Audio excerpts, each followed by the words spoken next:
Eu me chamo Erinete, tenho 30 anos, sou mãe, eu me considero neurocientista por vocação, professora por paixão e psicóloga de formação. Eu sou portadora do transtorno de personalidade limítrofe, ou mais conhecido como borderline, comórbido com depressão e fobia social. O transtorno de personalidade borderline se caracteriza por um padrão de emoções instáveis, impulsividades e grandes exageros quanto ao uso do álcool, drogas e sexo. Gente, não fiz uso de drogas, não. Há surtos de sofrimento e agressividades relacionados a ser contrariado. Talvez, não tentem. Mesmo em pequenas coisas, o que é chamado nos manuais de humor caprichoso. Há também um comportamento autodestrutivo, infelizmente, e uma terrível autoimagem. Vocês podem estar me achando muito fofinha essa noite, mas eu estou me achando horrível. O que é ser autodestrutivo para mim? No meu caso, é ter uma gastrite que é agravada pelo uso de café, e quando eu chego em casa, no fim do dia, eu tomo uma garrafa de café inteira. Autoimagem ruim, como eu já falei para vocês, é não acreditar quando ninguém me chama de bonita. Eu encontro qualquer defeito no meu corpo, eu me penso horrível o tempo todo, mesmo que as pessoas falem o contrário. Esse transtorno, ele atinge de 1 a 2% da população, na sua maioria mulheres. Está relacionado com o histórico de abuso sexual, psicológico e negligência na infância. Infelizmente, eu passei por todas essas experiências. Para mim, esse transtorno tem a ver com não confiar em ninguém, acreditar que todos vão me prejudicar. Tem a ver com parar as coisas na metade e ter querido desistir muitas vezes do curso que eu tanto desejei. A maioria dos borderlines fala em um grande vazio. Esse vazio, para mim, é não me sentir recompensada por nada. Não gostar de companhia, não gostar da minha comida preferida, não ficar feliz quando os meus sonhos se realizam. Eu gostaria de falar aqui para vocês hoje como é viver com transtorno de personalidade, começar e concluir uma graduação em psicologia com esse transtorno que tem como padrão desistência contínua e mudanças de objetivos. Mas antes eu quero contar para vocês um pouco da minha história. Eu nasci bem no interior do Mato Grosso, onde praticamente nada chega. Para vocês terem uma ideia, meu primeiro contato com a internet foi em 2006 e somente no ano de 2014 eu fui no cinema pela primeira vez. O meu pai, ele é alcoólatra inveterado, ele é uma pessoa muito agressiva e intolerante. Ele gastava todo o salário dele com bebidas e prostitutas. Podíamos apanhar em casa, ter todas as coisas destruídas a qualquer momento. Por isso eu tenho uma frase: o bom soldado, ele se mantém de pé, ele não dorme. Nós ficamos sempre em alerta. Quando eu ficava doente, detalhe, meu pai ele matou alguns bichos de estimação meu. E quando eu ficava doente, geralmente eu não era tratada. E eu podia apanhar se os sintomas incomodassem meu pai. No caso, agora, como eu estou com a voz anasalada, gripada, se eu tossisse, podia apanhar. Passamos fome muitas vezes e aos 15 anos eu me casei para sair de casa. Mas infelizmente não deu certo e aos 18 eu voltei para casa. Com tudo isso, eu me escondi nos livros. Estudar seria a forma de ser bem vista. Fui muito aplicada aos meus estudos, mas a faculdade mais próxima da minha cidade era 150 quilômetros. E o que eu ganhava só dava para pagar o meu aluguel na época. Porém, muito teimosa, em 2009 eu fui fazer a faculdade, mas não tive dinheiro para pagar. Então, eu percebi que a única forma de eu estudar era ter uma bolsa 100%. E assim eu fiz o Enem, consegui uma bolsa 100% do ProUni e disse que iria para Cuiabá. Eu recebi muitas críticas pelo que eu estava fazendo. Meu segundo marido, que agora é ex, na época disse que não viria. Eu disse que viria sozinha com a minha filha, ele decidiu vir. Então a gente veio de carona com as nossas coisas e um caminhão de frango congelado. A gente chegou aqui com cheirinho de galinha gelada. Para uma casa pequena que não cabia os móveis, porque a pessoa que vos fala do interior me aluga a casa sem olhar a distância, chega aqui a casa tem uma peça, então ficou tudo no quintal e a gente dentro da casa, mas ok. Eu caminhava longas distâncias para ir para a faculdade, porque eu não tinha o dinheiro para pagar o vale transporte e eu não estava conseguindo o passe livre na época. Eu estava caminhando uns 8 quilômetros todo dia para ir e voltar da minha casa. Mas daí, em 2011, parecia que a minha vida ia. E eu fiz uma seletiva e eu consegui um emprego muito concorrido. Havia uma empresa que ela estava abrindo uma nova filial, e essa empresa de materiais para construção, ela é muito grande aqui no Mato Grosso e no Paraná, e teve 800 candidatos para 25 vagas. E eu não tinha experiência, então a pergunta é, como foi que a pessoa do interior, que não tinha experiência nenhuma, conseguiu essa vaga? Eu me lembro que eu sempre fui muito corajosa, e eu fui passando nas etapas, e a última etapa era um palco como esse. Tinha 30 candidatos e a gerência ficou embaixo e eles falaram assim para a gente, cada um de vocês vai nos tentar vender um produto que estiver com vocês e esse produto não pode ser repetido. E como eu sou muito sortuda, eu fiquei por último, né?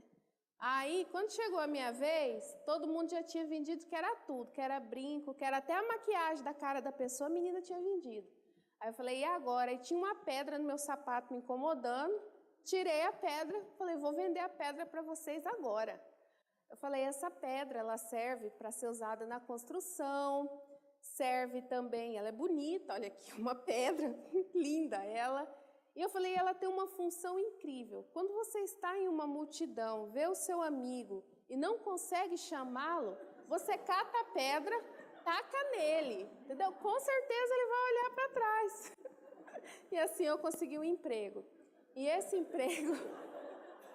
gente, né? A pessoa é doida, mas consegue emprego. E esse emprego, ele me possibilitou ter uma vida mais estável, né? Eu estava com uma vida mais estabilizada. Porém, eu tinha uns amigos no trabalho, eles falaram, poxa, você fala que queria fazer psicologia, por que você não tenta? Falei, não é para mim, eu estava quase terminando a outra faculdade, indo para onde? Não, faz o Enem. Aí eu me propus para mim mesma.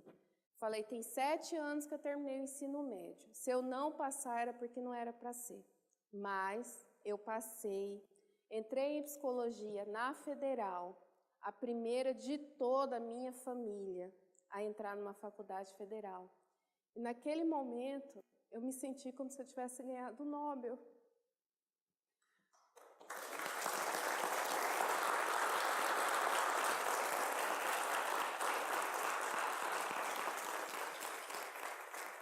Mas, né, como tudo na vida da gente não são flores, passar em psicologia me fez escolher entre o meu sustento e o meu sonho.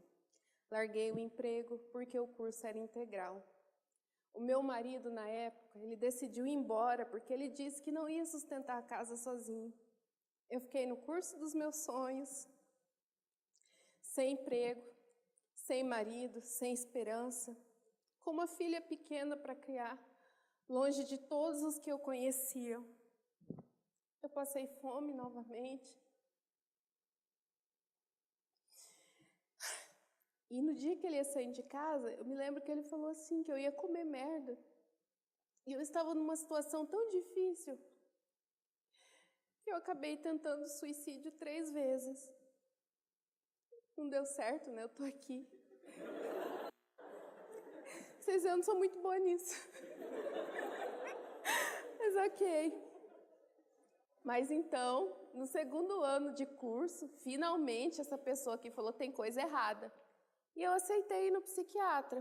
Achei que ia melhorar, né? Que ele me passou os remédios, mas a medicação no início ela quase te mata, né? Porque ela tem que fazer a curva, tem a curva de adaptação. Então, assim, eu estudava muito, mas as minhas notas só caíam. E os meus sonhos, eu via eles se afundando um a um, porque eu estava com a nota muito baixa. Eu falei assim, eu vou reprovar. Era como se eu não pudesse vencer. Eu abandonei várias provas me machucando em surto de ansiedade. E eu fui pedir ajuda a alguns professores, porque eu estava no curso de psicologia. Mas o que eu ouvi, por incrível que pareça, foi, alguém como você não devia estar estudando. É muito estressante. Ou senão, a professora falava assim, essa nota que eu te dei, esse 5, foi porque eu me compadeci para você passar. Eu já estava me sentindo mal, só foi piorando a situação. E uma história muito engraçada, que hoje eu dou risada, mas na época foi muito estressante, foi que a gente tinha uma disciplina por nome de psicopatologia nosográfica, onde tem que nos ser ensinado o DSM, que é o diagnóstico de transtornos mentais, e eu queria muito que ela ensinasse, porque precisa desmistificar as doenças, você precisa conhecer, e ela era contra. E eu lembro que um dia eu tive um surto na aula dela, eu tive uma crise, e ela disparou: vocês estão vendo aí o que o DSM faz com a pessoa? Gente louca! Enquanto eu arrancava pedaço da parede e me cortava, né? Obviamente que não estava uma cena normal, ok? Ela me chamou de louca, estava certo, mas não precisava ter sido assim, né? Mas no fim, eu carrego uma história de preconceito por ser negra e pobre, que isso não é novidade, você ser negro no Brasil não é fácil, ser pobre menos ainda, mas eu descobri outro preconceito contra as pessoas que têm problemas mentais. E nesse momento, eu nunca me senti tão sozinha, mesmo cursando psicologia. Mas as coisas na minha vida começaram a entrar no eixo quando no segundo ano do curso eu conheci uma disciplina de neurofisiologia e o professor que lecionava essa matéria, que ele está ali. Aliás, agradeço a ele que ele impediu uma das minhas tentativas de suicídio. Se não fosse ele, eu não estava aqui. E foi nesse momento que eu percebi que ter o déficit biológico que eu tinha e cognitivo não era o meu fim. Na verdade, seria uma oportunidade de aprender mais e fazer diferente. Nesse momento, eu comecei a minha caminhada. Me tornei autodidata e falei: vou saber tudo do meu transtorno. Eu vou explicar para vocês o que eu estou chamando de déficit cognitivo. Eu sempre fui uma aluna exemplar. Eu não era tão burra, tá, gente? Isso aí foi a doença mental. Mas eu estava com dificuldades sérias na universidade. Eu sempre perguntava aos meus colegas: ei, o que o professor quis dizer com aquilo?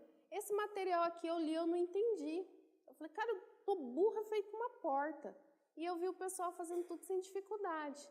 Mas a depressão em si, né, que o meu transtorno, eu já tenho uma questão no dorso lateral, por isso que eu sou bem inconsequente. Mas aí vem a depressão que ela afeta o córtex. E essa área do córtex, ela é utilizada para a gente prestar atenção, formar memória, manusear informações. Para o acadêmico normal é o dia a dia, ele está prestando atenção, ele está aprendendo. Agora, para mim, o negócio estava feio. Então, gente, depressão é muito mais do que estar triste. E eu entendi que meu cérebro não estava funcionando como deveria. E eu já estava em tratamento, né, nessa época, o que controlou bastante a minha ideação suicida. Não eliminou ela, mas controlou, né? Porque é sempre aquela coisa, os pensamentos vêm, mas eu falo: hoje não é dia de morrer. Quanto ao rendimento acadêmico, a medicação piorou. Mas eu falei assim: bem, agora eu tenho que descobrir o que vai funcionar para mim e o que não vai. E nessa jornada eu me tornei minha terapeuta, né? Eu faço a minha autoterapia. É muito engraçado porque eu brigo comigo mesma diariamente. A gente entra numa discussão, é DR, nós duas aqui, as duas Erinete, a gente briga feio. Mas assim, eu descobri que o isolamento frequente, que isso é parte do meu transtorno, me fazia ter mais tempo para ficar pesquisando e lendo. E desta forma eu fui aumentando os meus conhecimentos. Eu aprendi que as chamadas limitações não determinam os meus limites de fato, porque o borderline é o transtorno limítrofe. Então eu falei: não vai me determinar. Então assim, à medida que a depressão estava melhorando, eu fui me tornando especialista em conexões da psicologia com as neurociências. O que eu tenho para dizer para vocês é: todo conhecimento é poder, não importa qual ele seja. Quando foi que a minha vida andou? No ano de 2015, eu fiquei sabendo do curso de neurociências da Universidade Federal do Rio Grande do Sul. Então, assim, eu já era autodidata em neurociências. Eu falei: vou me inscrever, só que é um curso muito concorrido, o Brasil inteiro se inscreve. Tinha carta de intenção e tinha o currículo. Meu Lattes não era grande coisa, mas eu fui. E pela minha carta de intenção, eles me escolheram. E assim, foi, cara, uma loucura, porque assim, foi minha primeira viagem de avião. Assim, imagina uma pessoa do interior que eu conheci elevador bem pouco tempo. Aliás, deu um trabalho para mim aprender como ele funciona, mas isso é outra história. Cara, tá no céu assim para mim foi lindo. É uma imagem assim que eu nunca vou esquecer. A diferença assim que eu falo, a única coisa mais bonita que o céu para mim são os olhos da minha filha. E a viagem foi maravilhosa. Esse curso ele mudou a minha vida. porque eu consegui participar dele com excelência, porque eu acreditava que não ia conseguir por causa dos meus problemas, né, os meus problemas de saúde, meus problemas mentais, e ele teve um trabalho final que eu consegui apresentar com certo sucesso. E assim, conhecer neurociências me apresentou novas possibilidades, uma nova visão de trabalho e de mundo acadêmico. Então, quando eu voltei, eu falei assim, eu tenho que levar isso para os meus colegas. Eu tenho que trazer isso para cá. Então, eu fundei o primeiro curso de extensão em neurociências do Mato Grosso. Foi um sucesso, graças a Deus. Eu tive muitos alunos, tanto da universidade como da comunidade. Quando eu digo tive muitos alunos, sim, porque foi eu que dei aula. Foi muito gratificante para mim. E eles tiveram a oportunidade pela primeira vez de aprender sobre neurociências e como ela é capaz de contribuir para o nosso dia a dia. E tudo isso foi gratuito, eu fiz um curso grátis. E assim, uma das maiores premiações, que foi o meu reconhecimento acadêmico por todo o meu esforço, foi que no ano de 2017, eu escrevi o meu trabalho para o BRAIN, um congresso internacional, meu trabalho de conclusão de curso, que é a ansiedade e o uso do álcool como medicação, automedicação, a meta-análise. Para esse congresso, foi enviado 1.089 trabalhos, foram selecionados 823 e apenas 50 foram publicados em uma revista internacional. Esses números quem mandou para mim foi a moça, tá? Não fui eu que fiquei contando de forma nenhuma que tipo, oh meu Deus, como eu sou foda. Oh, desculpa, não sou. Mas ela que mandou para mim para falar, olha, parabéns, olha como o seu trabalho é importante, né? E assim, eu fiquei muito feliz com essa realização. E nesse mesmo ano, eu me formei com 4 anos e meio de curso. A primeira do curso a formar antes do tempo, porque o tempo de formação mínima da psicologia são 5 anos. E para mim foi inacreditável. Para alguém condenado aos limites das emoções, com todas as emoções que eu tive fortes, boas, ruins e contrárias, eu me formei antes do previsto, mas emoções ruins, tá? E eu falo para vocês assim, se as limitações, elas não determinam os meus limites de fato, o que eu sempre tive como uma grande maldição na vida, que é ser doente mental, e eu chorava nos intervalos da aula, se converteu numa benção na clínica. Eu atendo na clínica, tá? Apesar de tudo. Isso é loucura. Isso me traz uma vantagem enorme para tratar meus pacientes. Pois a minha empatia e capacidade para entender o transtorno de cada um me faz atender diferente, né? Ser psicoterapeuta, vou falar para vocês, não tem fórmula mágica, a não ser o curso superior, faço em psicologia, essa é a fórmula, mas não tem outra. Ter uma vivência com transtornos mentais me faz ter uma sensibilidade acima da média, para dizer o que é certo na hora certa, saber ensinar o que fazer no momento em que é preciso, intervir na medida da necessidade. Eu fui taxada muitas vezes de incapaz, não foi uma nem 2 vezes. Aliás, a minha história de vida se baseia em quantas pessoas diziam que eu não podia. Mas eu provei para mim mesma que eu não sou. Isso é importante, você não precisa provar para o outro, você precisa provar para você. A fobia social, ela me roubou a capacidade de aproveitar os amigos. Mas ela me trouxe maior capacidade de estudar sozinha, maior foco, maior dedicação. A depressão, infelizmente, ela não me permitiu desfrutar das alegrias da formação, mas ela me permitiu ajudar os meus colegas quando eles estavam em momentos de tristeza. O transtorno de personalidade borderline me roubou a chance de estabelecer vínculos. Ao mesmo que ele mostrou que nem sempre na vida se trata de você estar vinculado a alguém. A maldição pode ser uma bênção. A primeira vez que eu vi isso, eu fiquei chocada. Falei, só pode ser um absurdo. Porém, nesses 5 anos de carreira acadêmica, posso dizer com certeza que é uma verdade. Jamais teria noção da importância da saúde mental, mesmo tendo feito psicologia, se eu não tivesse o transtorno de personalidade borderline, junto com a depressão e a fobia social. Sentir na pele faz toda a diferença. Todo olhar que eu recebi e recebo quando eu falo da minha mente adoecida, porque se às vezes eu falo brincando, a pessoa não leva muito a sério, mas se ela pega o DSM para ler, ela sai correndo de perto de mim, né? me faz querer cada dia mais desmistificar os transtornos. É necessário falar. Não se pode querer ser igual quando nascemos para ser diferentes. Teve um tempo que eu acreditei muito na cura, até entender que não há cura para a personalidade. Então é fazer o possível, né? Já que o impossível não depende de mim. Entendo hoje que a psicologia não só deve entender o psicológico, mas todas as dimensões do ser humano, em especial a ligação do biológico com o que chamamos de pensamento. Os limites são aqueles que acreditamos que temos. Como vocês podem ver, nem meu cabelo tem limite, olha como ele tá, né? Claro que ter um transtorno mental faz as coisas muito mais difíceis, e difíceis mesmo, dia de você brigar com você mesmo, de rolar no chão.